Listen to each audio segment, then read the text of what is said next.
Okay, this is a return to a job in Rathfarnham that we completed approximately 5 years ago.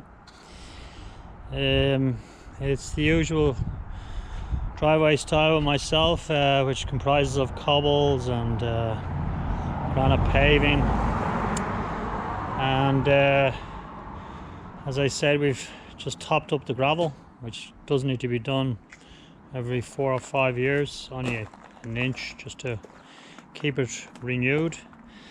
But the real standout of the garden is obviously the Hydrangea Annabelle behind the Bushy's hedge. Real classic old style of planting. So yeah, it really speaks for itself.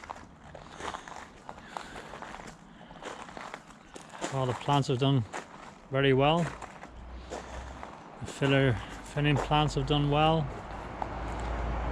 The wheelie bin screen is still in very good nick, maybe a lick of paint next year.